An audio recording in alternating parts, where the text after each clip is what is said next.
तो हम आप कथा का विश्राम लेंगे कुछ क्षणों में।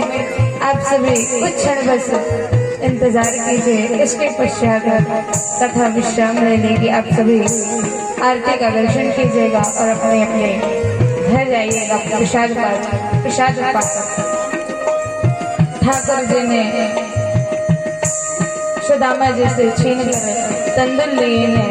एक बार जब एक मुट्ठी तंदुल खाई तो ठाकुर जी ने उस तंदुल का ऋण सुदामा को पूरे 7 लोग दे दिए हैं। दूसरी मुट्ठी जब तंदुल खा रहे थे, नीचे के सारे लोग दे दिए, पाताल लोग दे दिया है। और जैसे ही तीसरी मुट्ठी चावल ठाकुर जी खाने जा रहे थे कि रुक्मणी जी ने हाथ पकड़ लिया और कहा कि अरे आप ब्राह्मण का प्रसाद अकेले अकेले खाएंगे क्या, कुछ हमें भी पुण्य देने दीजिए। क्योंकि रुक्मणी जी को यह डर है कि कहीं जिस प्रकार से राजा बलि ने अपने आप को तीसरे पग में अपने आप को दे दिया था, उसी प्रकार कहीं ठाकुर अपने आप को इस सुदामा को न दे दे, नहीं तो हम कहाँ जाएंगे। तो इस भाव से रुक्मणी जी ने वह चावल छीन लिया है और रुक्मणी जी उस चावल को खाई है। ठाकुर जी के साथ सुदामा जी बहुत दिन रहे हैं। अब सुदामा जी कहते हैं कि कन्हैया अब मैं जाना चाहता हूँ, मेरी पत्नी घर में अकेली है, मेरे बच्चे कैसे होंगे।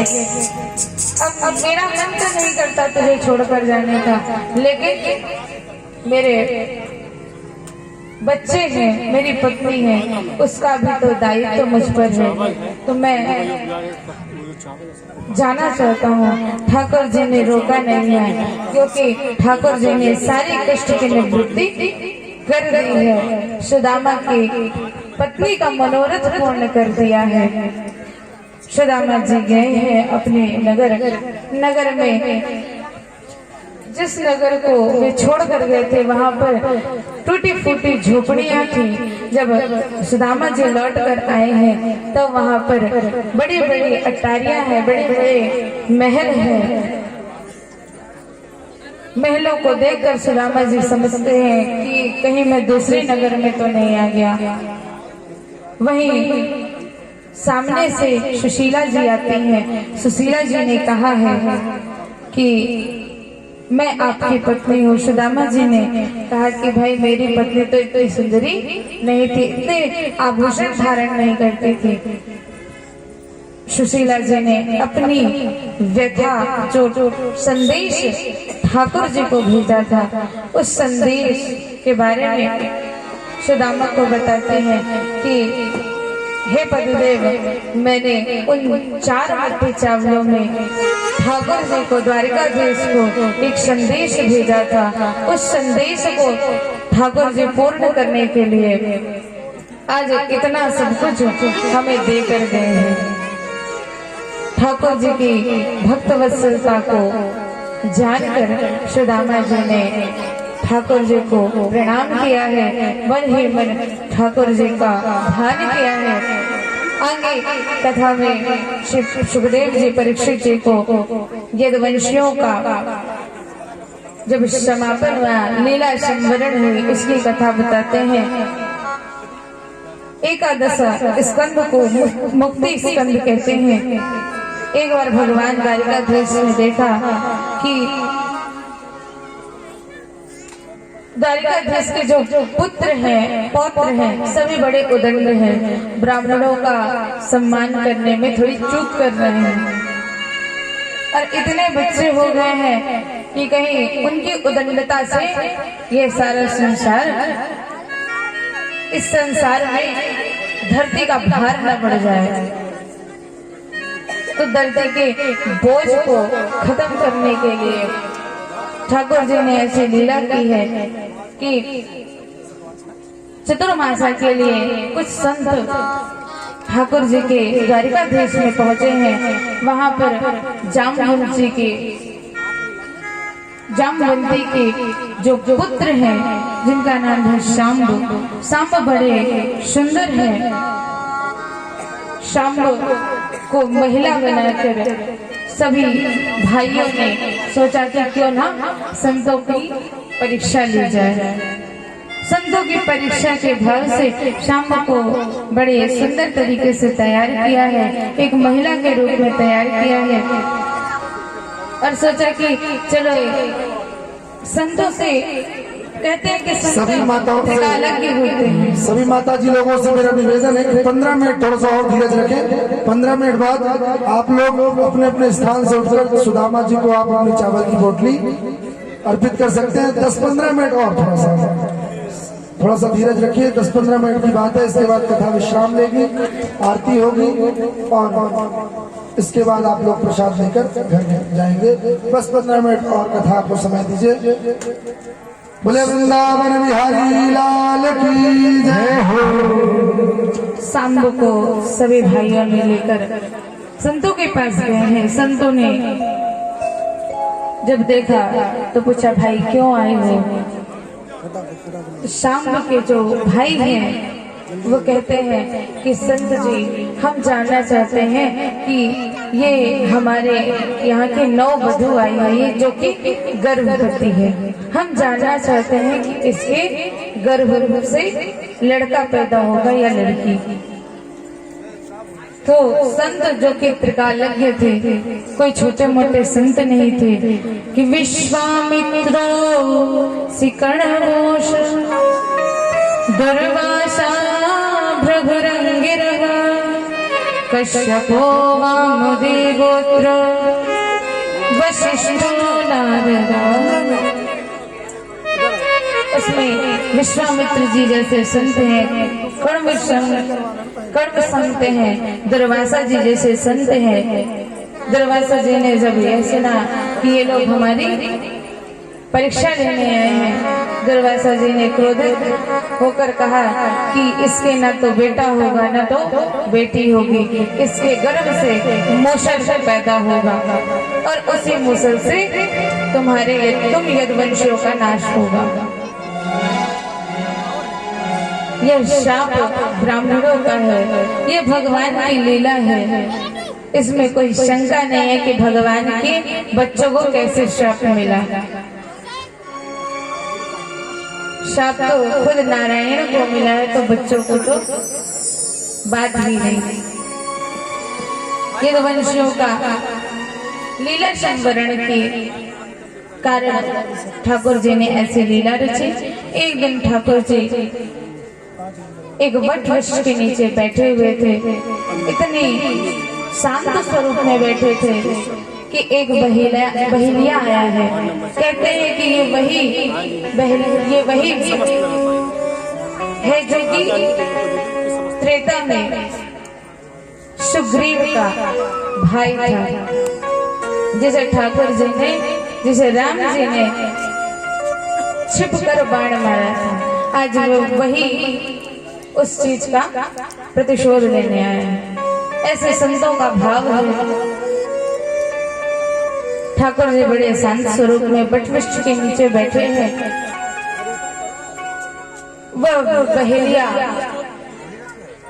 जो वो मूसल जब पैदा हुआ तो उसे सारे यदुवंशी जो पुत्र थे उन्होंने सोचा कि ये मूसल को ही हम नहीं रहने देंगे, तो कहां से ये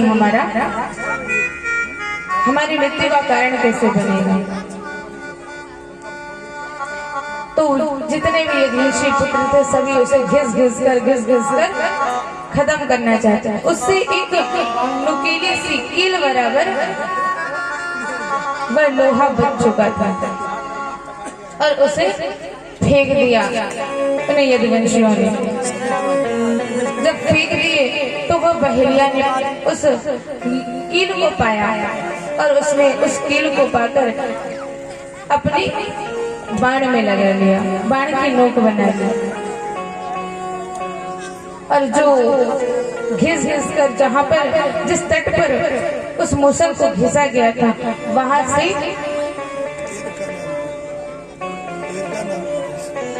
एरका नाम की घास उत्पन्न हुई, जिसे अस्त्र बनाया गया और यदुवंशी अपने में ही लड़ मर के लीला संवरण कर रहे हैं। ठाकुर जी बचे हैं। ठाकुर जी बड़े शांत स्वरूप में वट वृक्ष के नीचे बैठे हैं। उस बहेलिया ने अपने बाण की नोक से सोचा, ठाकुर जी के नख इतने सुंदर हैं,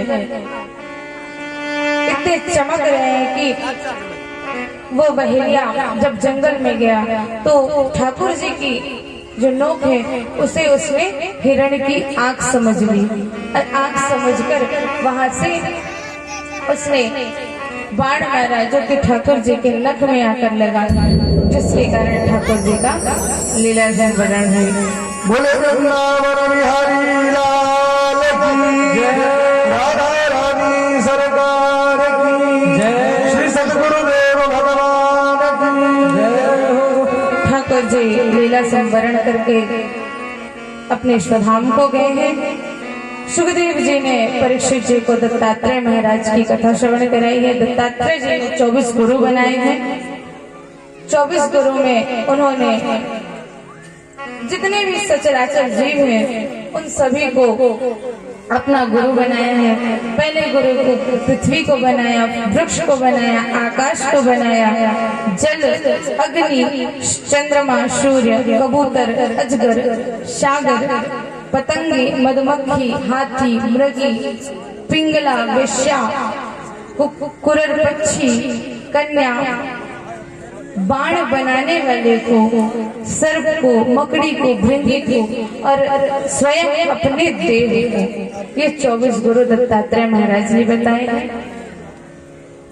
ये खुद उन्होंने बनाए थे। विलंब हो चुका है क्योंकि इसलिए इस कथा को हम विश्राम की ओर लेकर चलेंगे। परीक्षित जी ने जब भगवान की भक्त वत्सलता श्रवण की, अंतिम में परीक्षित को लगा कि अब कुछ नहीं है इस जगत में, सिर्फ भगवान है। परीक्षित भगवान की भक्ति पा गए हैं, अब उन्हें कुछ नहीं चाहिए। उन्होंने सोचा अब सिर्फ ठाकुर जी का ध्यान ही मिले, ठाकुर जी का भजन ही मिले। और परीक्षित जी ध्यान मग्न होकर बैठे थे कि वह तक्षक नाम का सर्प आया है और उसने डसा है।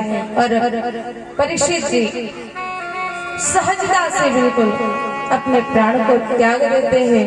देखिए, देह को त्यागना बड़ा कठिन है, लेकिन जब भगवान का भक्त हो जाता है कोई व्यक्ति तो फिर वह देह से प्रेम नहीं करता। तो बड़ी सहजता के साथ परीक्षित अपने धाम को गए हैं। आइए हम सब एक श्लोक में भगवान नाम संकीर्तन करें और भगवान की इस कथा को प्रणाम करें। मैं श्लोक दोहराऊंगी, उसे आप लोग कहिएगा। नाम संकीर्तनम यस्य, नाम संकीर्तनम यस्य, सर्व पाप प्रणाशनम, सर्व पाप प्रणाशनम, प्रणामो दुख शमनस्तम, प्रणामो दुख शमनस्तम, नमामि हरिं परम, नमामि हरिं परम, नमामि हरिं परम, नमामि हरिं परम, तुम नमामि हरिं परम, तम नमामि हरिं परम। भगवान की लीला का संवरण हुआ। इस श्लोक में श्रीमद् भागवत को प्रणाम कहा है और कहा है कि आप सर्व पाप प्रणाशनम, सभी पाप को नष्ट करने वाले हैं। हम सब आपकी शरण में हैं। इसी भाव के साथ सप्तम दिवस की कथा विश्राम लेती है। प्रेम से बोलिए वृंदावन बिहारी लाल की जय हो। भक्त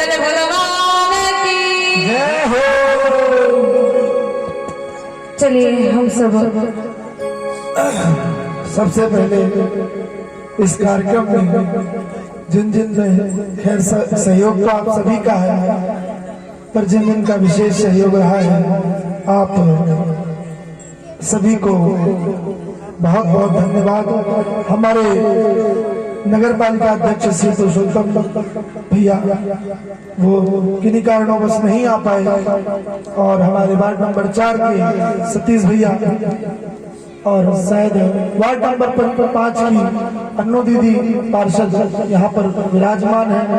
मैं चाहूंगा कि नगर पालिका परिषद की तरफ से जो सहयोग है उस सहयोग के लिए आशीर्वाद स्वरूप आप व्यास मंच से प्रसाद ग्रहण करें, और यह कामना रहेगी कि इसी प्रकार से आप सभी इस धर्मार्थ कार्य में सदैव जुटे रहेंगे और भगवान आपको अपनी शरण मिले।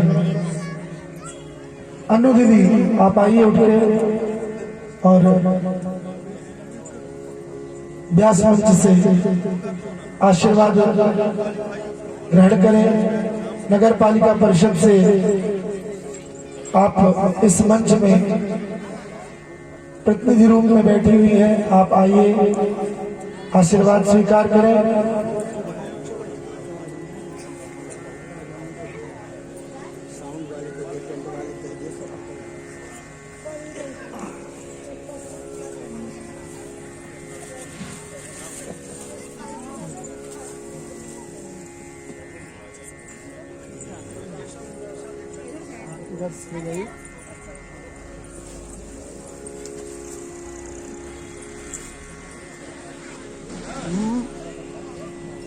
मंत्रार्था सफला संतो पूर्णा संतो मनोरथा शत्रुणाम सदबुद्धिस्तु मित्राणाम उदयस्तव। आप सभी लोग तालियों से दीदी का स्वागत करें, और मैं चाहूंगा दीदी इसी प्रकार आप धर्मार्थ कार्य में लगी रहें, और दीदी के द्वारा कुछ भेंट भी श्रीमद् भागवत महापुराण में चढ़ाई जा रही है, उसके लिए भी आप लोग एक बार ताली से स्वागत करें। और हमारे संगीत में सहयोग देने वाले कमलेश भैया आर्गन पे हैं, आप इनके द्वारा सुमधुर ध्वनि में संगीत आप सुन रहे थे, उनका भी स्वागत करें। तबला में हमारे संजय भैया दीदी की तरफ से 501 रुपए का जो है न्यौछावर ठाकुर जी को चढ़ाई गई है। ठाकुर जी खूब ऐसी कृपा करें, आप धर्मार्थ कार्य में इसी प्रकार से लगी रहें। हमारे तबला में जो आप सुन रहे थे हमारे संजय भैया, उनके लिए जोरदार ताली बजाने में कमजोरी मत करें। आप लोग चाहते हो कि ये कार्यक्रम हमेशा इसी प्रकार से अगर होता रहे तो ताली बजाने में कमजोरी बिल्कुल ना करिए। पेड़ में हमारे शिव भैया हैं, आप सभी कोतमा से हैं, और इनको इसी प्रकार आप लोग आशीर्वाद स्वरूप ताली बजा रहे हैं, इसलिए आशीर्वाद खूब दीजिए, ये लोग और इसी प्रकार से ठाकुर जी की सेवा करते रहे। साउंड में हमारे छोटू, क्या नाम है आपका? खड़े हो, वहां पे खड़े हो, विनती जोड़कर सबसे आशीर्वाद लो। अभय की अजय, क्या नाम है? अमन भैया, इनके द्वारा आप साउंड की जो व्यवस्था देख रहे हो इनके द्वारा थी, और इनके मामा जी शायद आप जो साउंड की व्यवस्था देखते हैं उनके लिए भी एक बार जोरदार ताली। और ये जो टेंट की व्यवस्था है ये हमारे श्रीवास्तव भैया, प्रकाश श्रीवास्तव भैया की सेवा है ये, उनके लिए भी जोरदार ताली से स्वागत करें। और मेरे लिए एक बार आशीर्वाद स्वरूप ताली बजा जाए, और इसलिए बजा दे कि कल ही ज्वाइनिंग करके आया हूँ, संस्कृत व्याख्याता पद के लिए चयनित हुआ हूँ उत्कृष्ट विद्यालय में के लिए। और सभी जितने भी यहाँ पर आप लोग एक बार अपने लिए ताली बजा दीजिए। अरे अपने लिए जोर से बजाइए भैया। और हमारे जो सुंदर सुंदर झांकी आप दर्शन कर रहे थे, अभी सुदामा जी बने बैठे हुए हैं। एक बार शंभू नारायण भैया के लिए जोरदार ताली, ताली में कमजोरी नहीं होना चाहिए। भोजन में हमारे मामा जी हैं, नाम क्या है भैया? दीपक तिवारी जी, सामने आइए, आशीर्वाद दीजिए, आशीर्वाद स्वरूप है, सामने आइए, दर्शन जरूरी है। बिल्कुल शर्माना नहीं है, तो आशीर्वाद है, सबकी आत्मा से जो निकले वही को आशीर्वाद है। और हमारे दादाजी खड़े हैं, एक भजन की सेवा कई दिनों से बोल रहे हैं, आप सभी उनके मुख से भी एक भजन सुनेंगे। और हाँ, पाठ में हमारे गुरुदेव स्वरूप उत्तम पांडे जी गुरु जी खड़े हैं, इनके लिए भी एक बार जोरदार ताली। और हमारे सदगुरुदेव के लिए हम ताली तो नहीं बजा सकते, बस उनके चरणों में बंधन है, इसी प्रकार आशीष प्रदान रहे, सदा ऐसी कृपा बनी रहे। और एक बार अपनी बिटिया श्रद्धा के लिए सभी लोगों को बहुत बहुत धन्यवाद, बहुत बहुत साधुवाद। आप सभी इसी प्रकार धर्मार्थ कार्य में लगे रहे, क्योंकि जीवन का वास्तव में अगर कुछ लक्ष्य है तो वो है भगवत प्राप्ति। न मकान जाना है साथ में, न दुकान जानी है साथ में, यहाँ तक कि अपना शरीर भी आपके साथ नहीं जाने वाला। अभी आपने सुना कि शरीर से मोह छूट जाए, ऐसी कृपा जब ठाकुर की हो जाए तब समझना कि आपकी भक्ति अब मजबूत हो गई है। और जब संसार अच्छा ना लगे कि दुनिया से मन को हटा कर तो देखो, दुनिया से मन को हटा कर तो देखो,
हमारे बुआ जी के लड़के पवन भैया हैं, पवन पांडे जी, उनके द्वारा 500 रुपए की भेंट इस धर्मानुष्ठान के लिए है।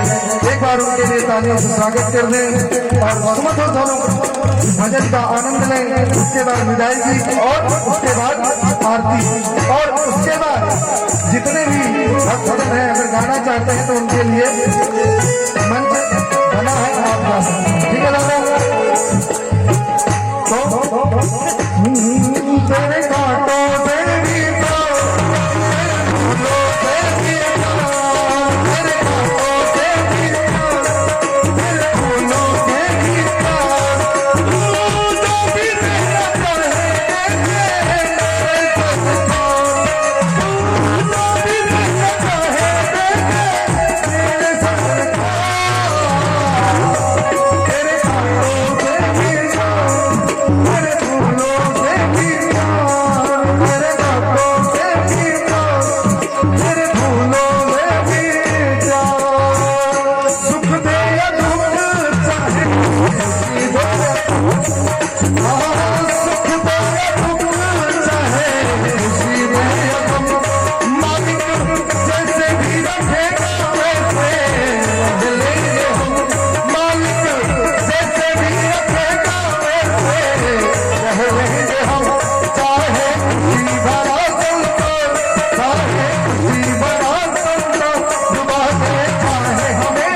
मिलकर तेरे कांटों से भी प्यार, फूलों से भी प्यार, तेरे कांटों से भी प्यार, फूलों से भी प्यार, तेरे कांटों से भी प्यार, तेरे फूलों से भी प्यार, तेरे कांटों से भी प्यार, तेरे फूलों से भी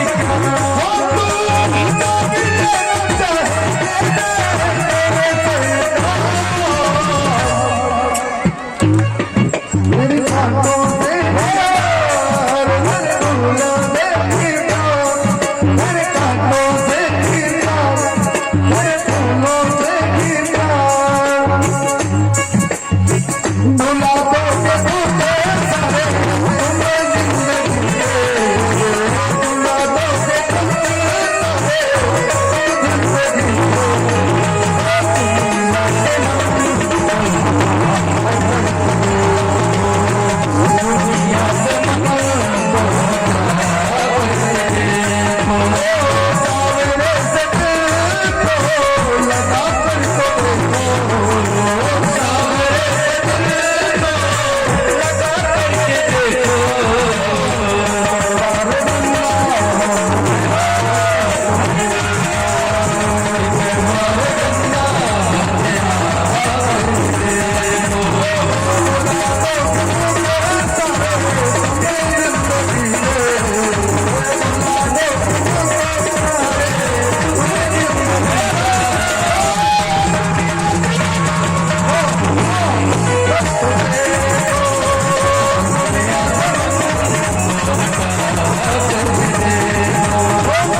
सभी लोग अपने अपने स्थान में खड़े हो जाए और भगवान की आरती करें। इसके बाद आप सभी प्रसाद ग्रहण करके और अपने अपने घर को प्रस्थान करेंगे। ओम हरि ओम इदं हरि प्रजननाम्ने अस्तु शरीरं सर्वकारणं सस्तनि प्रजासनि वसुसनि लोकसनि निवसनि अग्निः प्रजां बहुलां करोत्तमं वयोरेतो असमास दत्ता। ओम हरि ओम चंद्रमा मनसो जात सखो सूर्यो अजायत अग्निरजायत। ओम हरि ओम बोले वृंदावन बिहारी लाल की जय हो, श्री महापुराण की जय हो।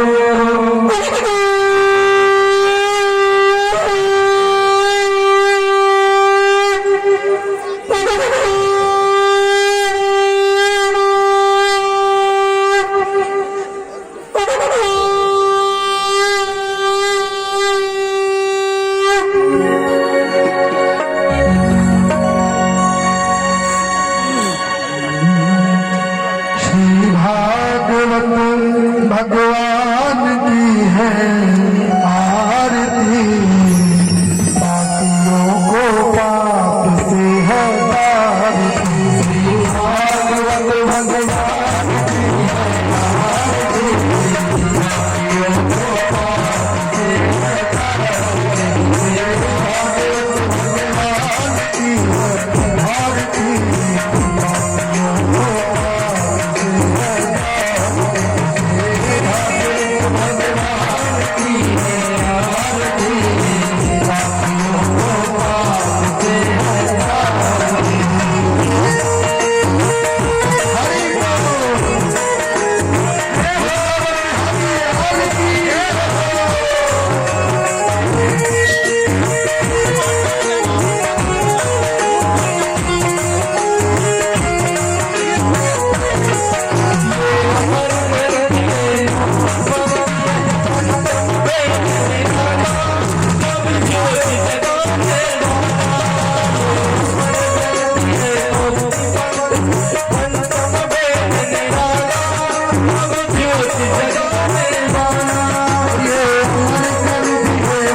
भागवत भगवान की है आरती, पापियों को पाप से है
राजा है,